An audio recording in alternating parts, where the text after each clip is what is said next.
Constant switching is one of the most exhausting challenges for children with ADHD, and also one of the most confusing for the adults around them.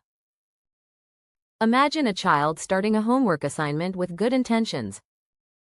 After 2 minutes, they grab a toy, then flip on the TV, then wander into the kitchen, then maybe return to their backpack but forget why they opened it in the first place.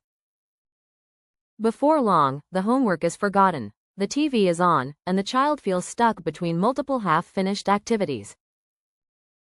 To parents and teachers, this looks like a lack of discipline or a refusal to focus, but in reality it is the ADHD brain at work. The struggle is not a lack of desire to finish but a difficulty with transitions and task switching. The ADHD brain processes attention differently from a neurotypical brain. For most people, stopping one activity and moving to another may feel like a simple pause and restart. For children with ADHD, it feels like slamming on the brakes of a car moving at full speed, then instantly trying to accelerate in a completely different direction. That sudden shift is jarring and uncomfortable, which is why many kids avoid transitions altogether. They may resist leaving a video game, fight against starting homework, or stall endlessly when it is time to go to bed. This is not because they are spoiled or unwilling, but because their brain finds the act of switching gears unusually difficult. Another important factor is dopamine, the brain chemical connected to motivation and reward. ADHD brains often crave higher stimulation. A task like video games or watching television provides an immediate flood of stimulation, while homework or chores provide little to none. This is why a child can hyper-focus on a game for hours but struggle to spend 5 minutes on math problems. The moment they are asked to switch from a high-stimulation activity to a low-stimulation one, the drop in dopamine feels unbearable. That is why the transition seems like climbing a wall rather than stepping across a line. So how can adults help? One of the most effective strategies is to prepare the child for transitions instead of making them sudden. For example, instead of saying, "Turn off the game now and start your homework," a parent might give warnings, 10 minutes left, then 5 minutes, then 2. These countdowns give the brain time to adjust to the idea of change. Pairing the transition with a visual timer or alarm helps make it concrete, turning an abstract, later, into something visible and predictable. Over time, children begin to anticipate transitions instead of being thrown off by them. Chunking tasks also reduces constant switching. A long block of homework feels overwhelming and increases the temptation to jump to something else. But breaking it into short sprints, 5 or 10 minutes at a time with small breaks in between, gives the child more structure. During the break, they can stretch, grab a snack, or even play for a couple of minutes, then return refreshed. This not only makes the work feel more manageable but also teaches them how to balance focus with short resets instead of abandoning the task altogether. It is also essential to understand that returning to a first task after switching is especially hard for ADHD brains. If a child walks away from homework to grab a pencil and then notices a toy, the chances of coming back to the homework decrease dramatically. That is why external reminders are so important.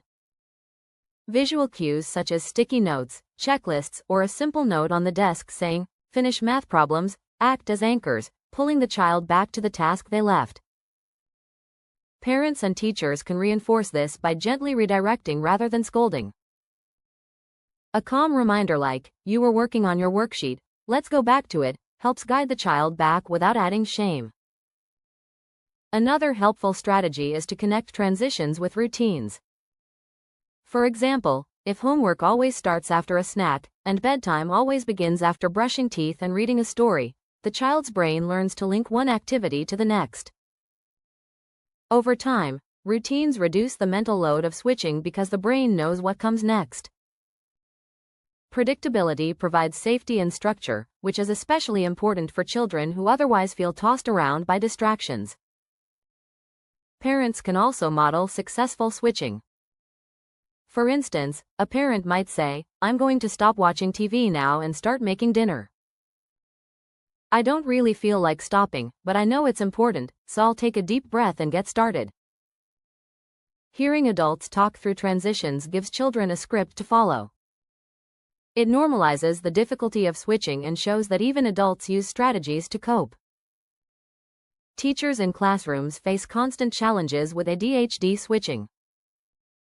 A child may start writing but then turn to talk to a neighbor, sharpen a pencil, or get lost in thought. Instead of interpreting this as disrespect, teachers can offer clear step-by-step instructions, use timers, and allow short breaks between tasks. Seating children with ADHD closer to the teacher or away from high-traffic areas also reduces distractions that make switching even harder. It is equally important to address the emotional side of constant switching. Children with ADHD often feel ashamed when they realize they have not finished something. They may hear comments like, "Why can't you just focus?" or "You never finish what you start." Over time, this criticism erodes their confidence and makes them more resistant to trying. Instead of punishment, encouragement and praise for effort make a bigger impact. Saying, "I noticed you finished 2 problems before getting distracted, great job. Let's try the next 2, highlights progress instead of failure. Technology can also be used to support transitions. Apps with reminders, visual schedules, or reward systems can guide children back to tasks and help them stay organized. However, technology should be balanced carefully, since too much stimulation can become another distraction. The goal is not to eliminate switching entirely but to teach children how to manage it in healthier ways. The bigger picture is that constant switching is not about unwillingness or laziness.